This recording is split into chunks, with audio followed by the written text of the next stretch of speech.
vamos convidar a doutora Karine, que vai dar a aula dele, falando de famosos em ela, e ele também tem 20 minutos, se ele conseguir.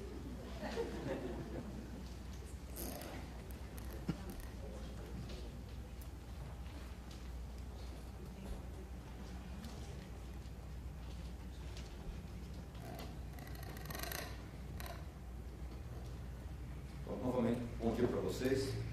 É uma honra grande estarmos aqui. Vamos falar a respeito de um simpósio que estão os conflitos de interesse. Já contando para vocês que não tem nenhuma ação da JBS, tá bem? Falando-se em famoso, me parece, qual que é o significado de famoso? Ou seja, em latim, essa palavra para resumir o conjunto de opiniões de um determinado indivíduo. Ou seja, aquele indivíduo se tornava notícia. Ou seja, noticiado várias vezes, aquilo que está em televisão.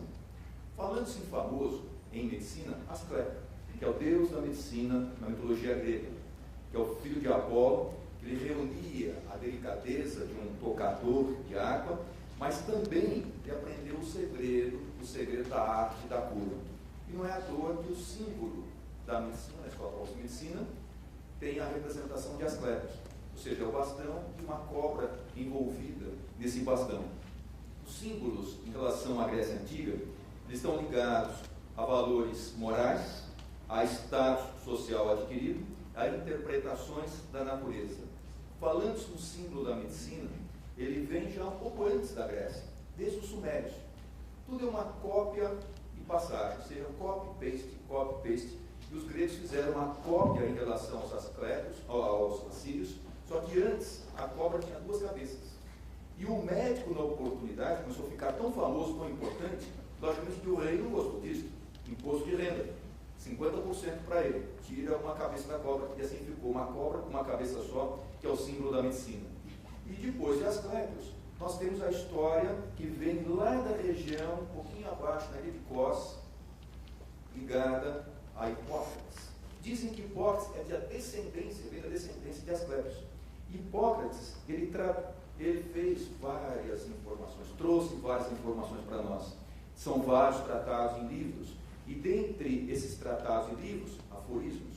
Um dos aforismos importantes: as moléstias que não são curadas com remédio, curam-se com ferro. As que não são curadas com ferro, curam-se com fogo. E as que não são curadas com fogo são consideradas incuráveis. Ou seja, o que é doença que se chama? Doença tem alguns sinônimos: afecção, enfermidade, moléstia, mas não patologia. São todos sinônimos relacionados à doença. Doença vem do latim, que é do padecimento, do sofrimento. Daí dá para entender o que significa o aspecto de doença. E as doenças, olhando a Bíblia, que é o livro mais lido, mais vendido, existem poucas doenças. Uma delas é a epilepsia. A outra é a lepra, que é a tradução. Mas na verdade não é lepra, era uma marca na pele. Ou seja, a pessoa que era marcada. Dentre as doenças com marca na pele, a própria lepra. Mas existem poucas doenças lá. Existiam poucos nomes colocados. Posteriormente, há uma necessidade de nós dominarmos, para que nós possamos conversar a respeito de certos símbolos e certas características. O nome tem uma conveniência. E quando você põe uma conveniência, nós vamos tentar entender mais aquele nome. Relacionando-se à doença, o que é a doença? Do ponto de vista dela, a sua causa, do seu entendimento, dos seus sintomas, que esse simpósio está sendo feito aqui. E daí a necessidade de classificar a nosologia, a nosografia, a taxonomia. Isso o homem vai fazer o tempo todo. E alguém teve a curiosidade de caracterizar, classificar as doenças. Inglês, no século XVIII.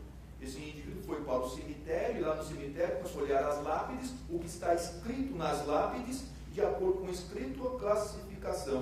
Essa pessoa morreu disso, aquela morreu daquilo outro, e daí, no ano 1900, foi feita a primeira classificação internacional de doença, mas na verdade de morte, causas de morte. E naquela oportunidade, quantas doenças existiam? 157. Ou seja, as pessoas naquele ano eram mais saudáveis.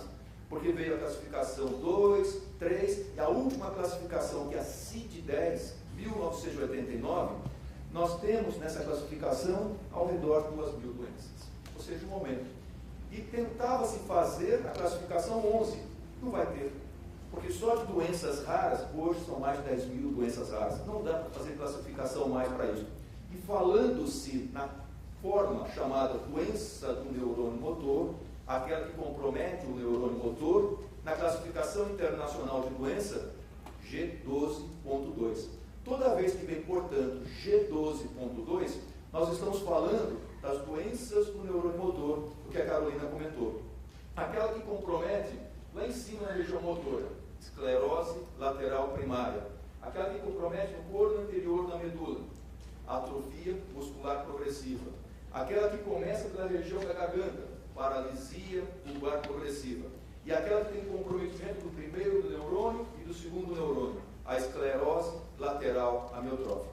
Só que a esclerose lateral amiotrófica representa ao redor de 70% dessas doenças do neurônio motor.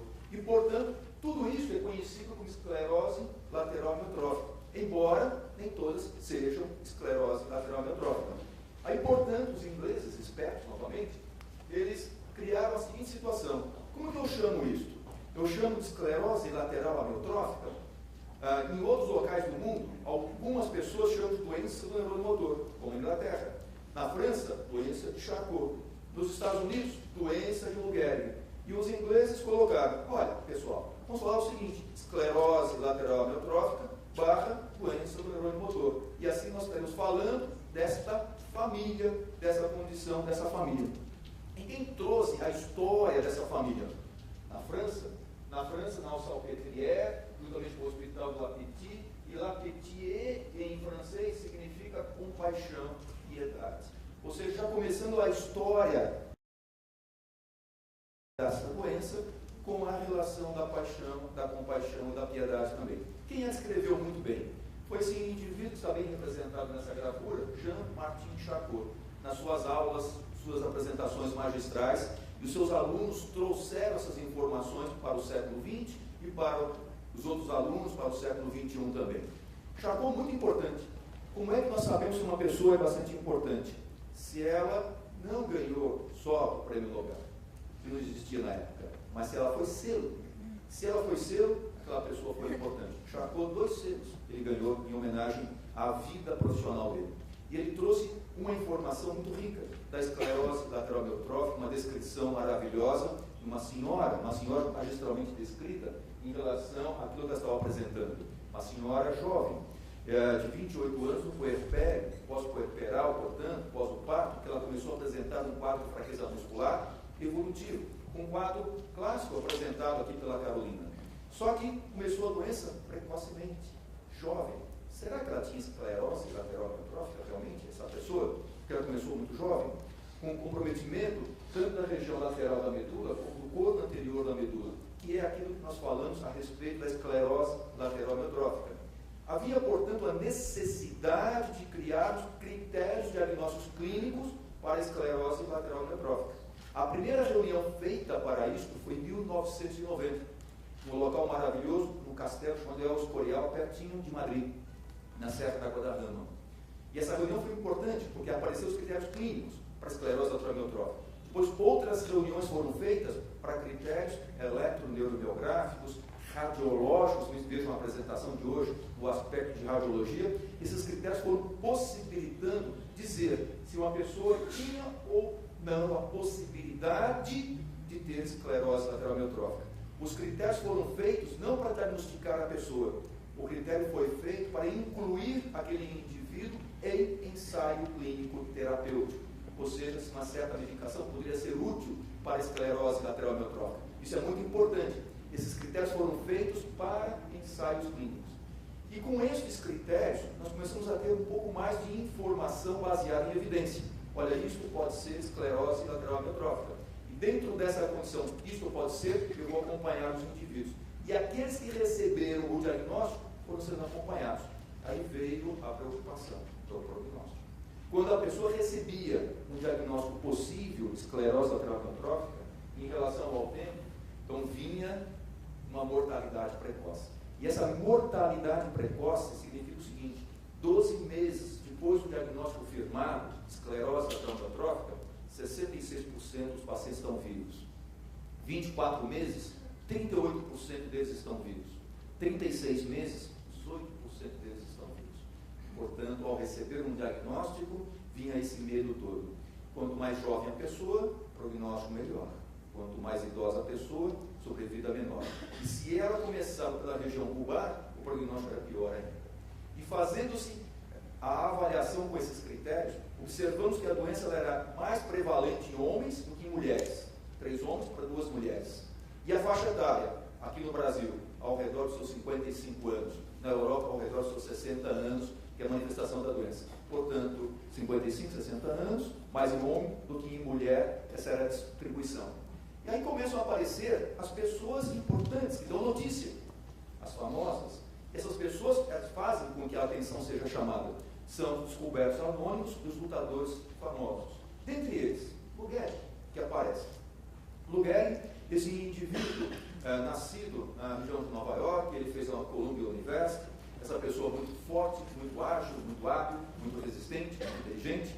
Ela, acabando a universidade, ela foi contratada, essa pessoa foi contratada para jogar no time mais famoso de beisebol dos Estados Unidos, que é o Yankees, mais vezes campeão americano. Ele bateu praticamente quase todos os recordes de beisebol da época, dentre eles partidas consecutivas jogadas. Esse recorde só recentemente foi batido, que era muito importante, mais de 2.100 partidas consecutivas jogadas.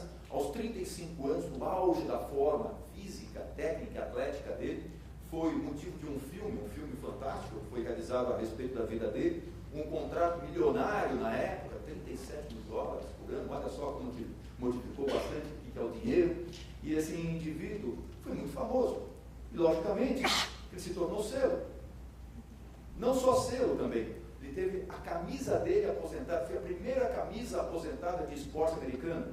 E não só isso, como a camisa dele se encontra no estádio, lá no Yankees Stadium, eles não puderam derrubar do estádio velho, fizeram um novo, mas o velho se encontra lá, porque é fundamental guardar essa história.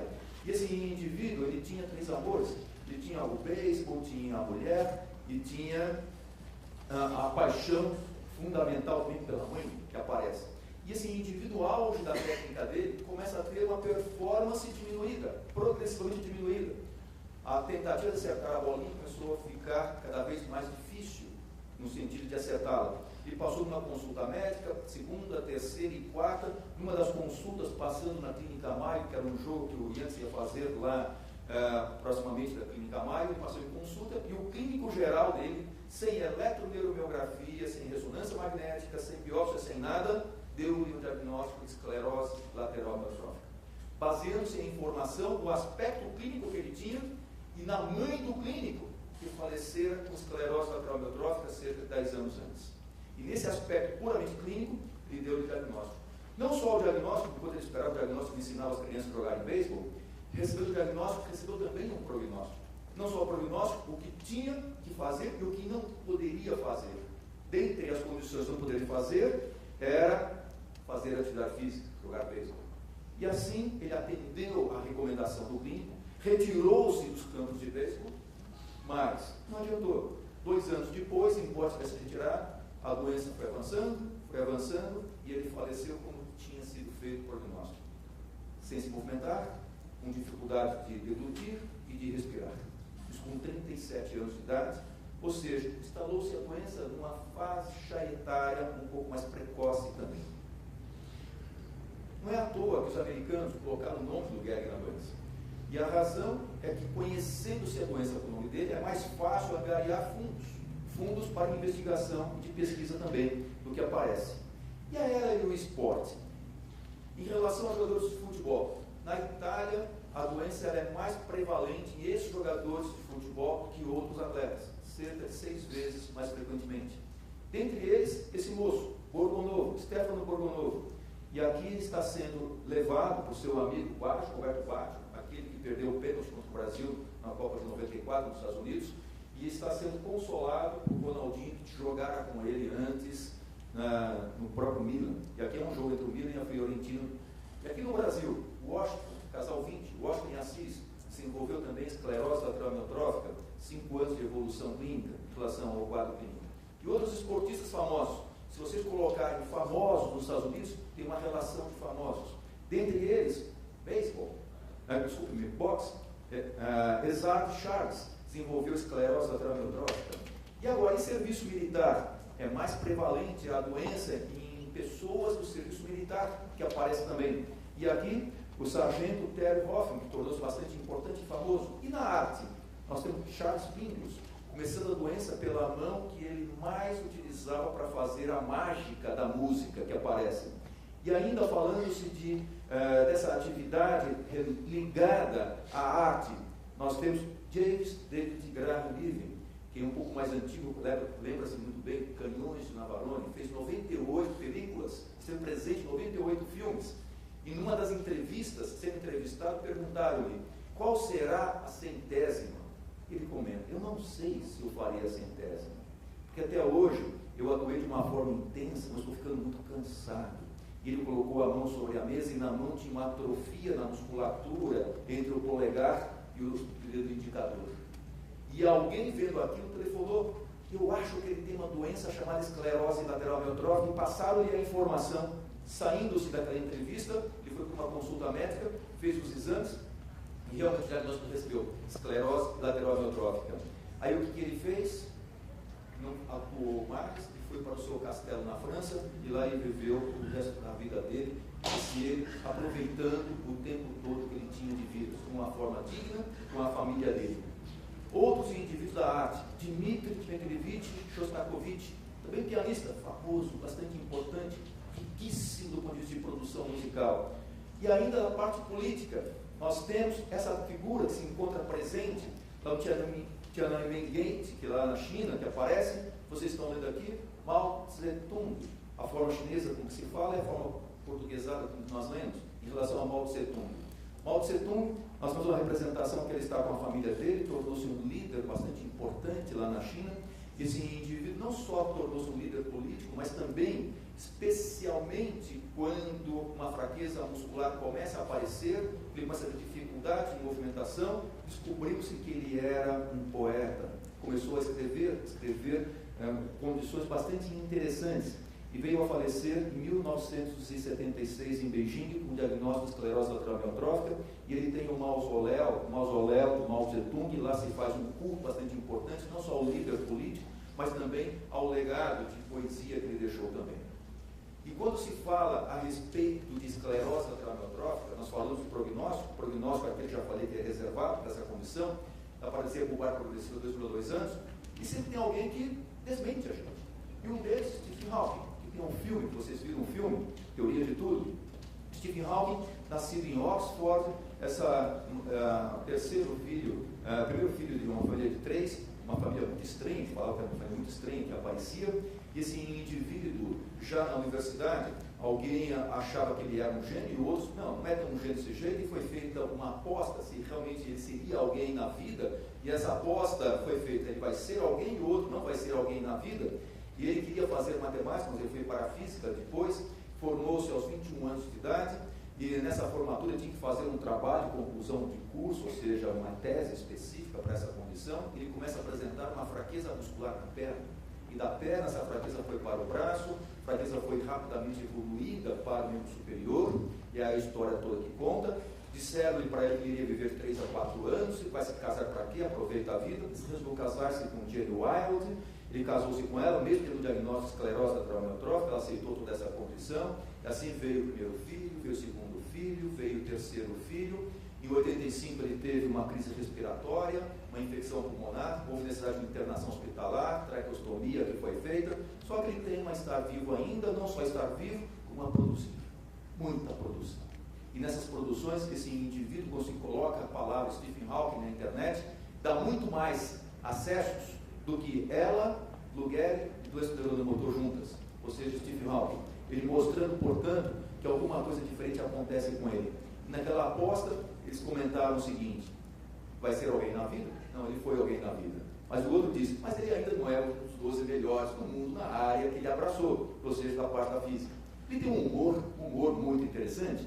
Dentro do humor dele, em 2005, Bush propôs o retorno dos astronautas à Lua. O Stephen Hawking fala: enviar políticos seria muito mais barato, porque não é necessário trazê-los de volta. Entende? É verdade isso aí. Aí no outro vídeo que aparece, meu nome é Stephen Hawking, físico, cosmólogo, uma espécie de sonhador. Embora não possa me mover e tenha de falar por meio de computador, minha mente está ali. Ou seja, mostrando caminhos para nós. O que eles têm em comum, esses indivíduos? Sexo masculino. 50, 60 anos, maioria deles, mas tem alguns mais jovens. 1 ano para o diagnóstico. Um diagnóstico, uma sentença, todos eles receberam. Só que uns vivem mais tempo. E as mulheres famosas? Elas são representadas nessa condição. Então tem esse famous people who died of esclerose, atherosclerosis, ALS, tem lá, total 98 pessoas, 93 homens, 5 mulheres. Elas não são retratadas, elas não são famosas. Dentre elas, Mary Mark Polly Platt, artista de cinema e televisão, Pauline Moore, que é uma artista de televisão também. Nós temos a Susan Spencer Wendell, que é também ligada a uma condição de arte, de ciência também. E nós temos a Teresa Stern, que é uma diretora de recortes de som, que aparece, ela entrou como secretária, depois tornou-se a dona dessa condição toda, uma pessoa muito interessante. Nós temos a Margot Zermatt, que faz os desenhos, os cartoons e os livros cômicos que aparecem. E temos uma italiana, Antônia Racco. Antônia Racco, muito interessante, ela passou em consulta médica na clínica de Turim, e nessa avaliação médica de Turim, diagnóstico clínico é eletroneuromiográfico, esclerose lateral amiotrófica, feito por uma pessoa bastante competente, bastante famosa nessa área de atuação. Deu o diagnóstico, recebeu o prognóstico, saindo de lá, resolve, estava em cadeira de rodas, resolve ir para a igreja de Lourdes, e cerca de 3 meses, voltando àquela mesma clínica Maio, ela não se encontra mais em cadeira de rodas, e ela abre a porta estando sobre as suas pernas. Ou seja, ocorreu uma melhora importante no seu quadro clínico, embora o diagnóstico tenha sido de esclerose lateral amiotrófica. O que a gente tem visto? Esclerose lateral amiotrófica, ou doença neuromotor, é uma condição bem definida. A Carolina já mostrou que não é. Tem marcador diagnóstico? Vocês viram a aula de ressonância magnética? Não, não tem. Tem marcador prognóstico? Porque é a mesma condição, como que aparece. E tem mais ainda. Quando alguém recebe o diagnóstico de ela, realmente é esclerose lateral amiotrófica? A Carolina mostrou que algumas vezes não é esclerose lateral amiotrófica. E ainda, como médico, o que eu vejo nesses indivíduos que recebem um diagnóstico de esclerose lateral amiotrófica? É igualzinho essa figura, olhando essa figura de uma forma muito rápida, eu vejo um sapo. Mas, na verdade, são vários humanos que se encontram presentes ali. Só para eu verificar a presença desses humanos, eu tenho que ter muito mais atenção. O que eles têm nos ensinado é que nós precisamos de ter mais atenção. Mas um outro detalhe, o que eu tenho aprendido com esses indivíduos que recebem o diagnóstico de esclerose lateral amiotrófica, e quando eu leio a história desses famosos todos, são pessoas envoltas de outras pessoas muito importantes, interessantes, são pessoas com missão a cumprir de uma forma definida, mas isso mostra que não podemos perder de forma nenhuma a esperança. Eles mostram essa condição. Esses indivíduos, eles mantêm um espírito otimista, especialmente o paciente com esclerose lateral amiotrófica, mas não é só ele, o seu cuidador também tem esse espírito otimista, que é uma forma que nos marca.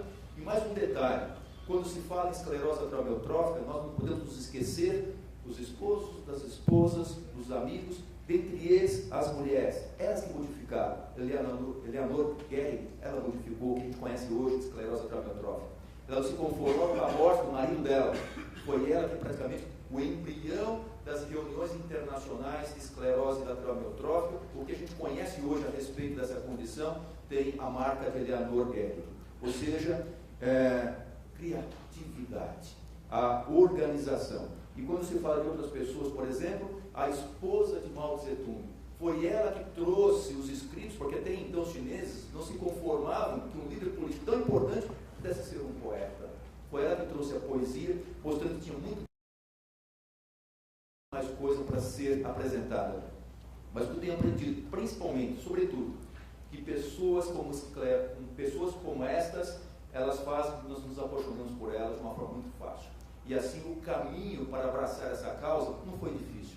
Pessoas como Leite Consuelo Quereza Moreira, pessoas como Alexandra Zafir, a mulher que escreve com os olhos, motivo da Isto É, por exemplo, pessoas que nos trouxeram receitas de saúde e como nós podemos ver o nosso mundo de uma forma mais colorida, pessoas que nos trouxeram escritos selecionados de acordo com o tempo, como esse sendo apresentado por Albert Pike.